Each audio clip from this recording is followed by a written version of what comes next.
लोरी में? कमेंट करके बताइए लोरी में कौन कौन बैठा है।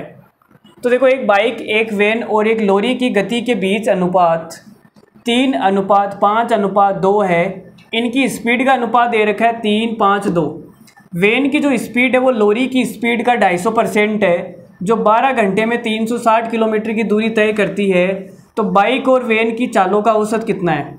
तो यहाँ पे देखो हमसे क्या पूछा है, यहाँ पे बच्चे क्या गलती करते हैं, इन दोनों चीज़ों में बहुत बड़ा डिफरेंस है।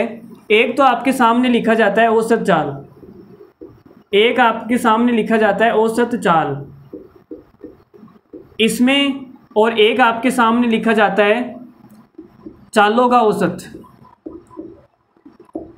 चालों का औसत।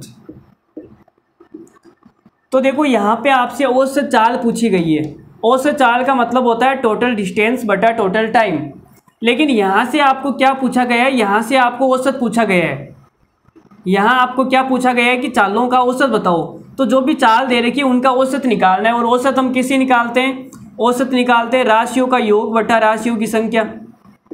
भाई औसत ऐसे तो निकालते हैं राशियों का योग, और नीचे क्या आता है? राशियों की संख्या। राशियों की संख्या, राशियों के नंबर कि कितनी संख्याएं हैं। तो राशियों का योग बटा राशियों की संख्या ऐसे निकलता है औसत, और औसत चाल निकलती है टोटल डिस्टेंस बटा टोटल टाइम। तो औसत चाल और चालों के औसत में बहुत बड़ा फ़र्क होता है। इंग्लिश में हम इसको कैसे देखेंगे? इंग्लिश में होता है ये एवरेज स्पीड, इंग्लिश में एवरेज स्पीड, और इसको इंग्लिश में लिखेंगे average of speed, average of speed, चालों का औसत। तो एवरेज स्पीड और एवरेज ऑफ स्पीड में बहुत बड़ा फ़र्क है, रात दिन का फ़र्क है। तो आप इसको समझ के ये वाला करके मत आ जाना, ठीक है? ये नहीं कि आप इसमें भी टोटल डिस्टेंस बटा टोटल टाइम लगा दो और आपका सवाल गलत हो जाए। तो यहाँ पे आपको ध्यान रखना है, तभी तो हमने थंबनेल के ऊपर लिखा है कि एवरेज स्पीड और एवरेज ऑफ स्पीड में बच्चे क्या गलती करते हैं वो जाने। तो इस सवाल में हमसे पूछा गया है कि चालों का औसत। तो यहाँ पे देखो, यहाँ पे लिख देता हूँ मैं बाइक अनुपात वैन अनुपात लोरी। इन तीनों की जो स्पीड है उसका अनुपात कितना है? 3:5:2, 3, 5 और 2, ठीक है? अब हमसे क्या निकालना है? चालों का औसत निकालना है। किस किस का? बाइक और वैन। तो बाइक की कितनी है? 3, वैन की कितनी है? 5।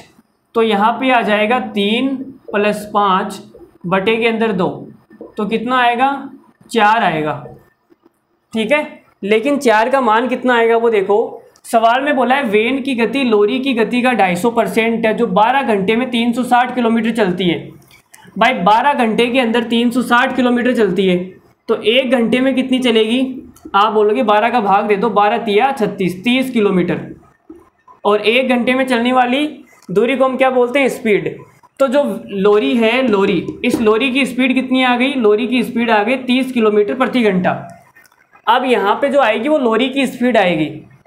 आप देखो ये जो है ना, ये जो किसको क्लेरिफाई करता है? ये जो करता है बाद वाले सब्जेक्ट को। तो पहले वैन आया, बाद में लोरी आया, तो लोरी के लिए आया है जो, ठीक है? यहाँ पे आप वैन का मत कर देना कि भाई सर ये वैन का होगा ना, वैन के बारे में बता रहा है। ये वैन को नहीं बता रहा, ये लोरी को बता रहा है।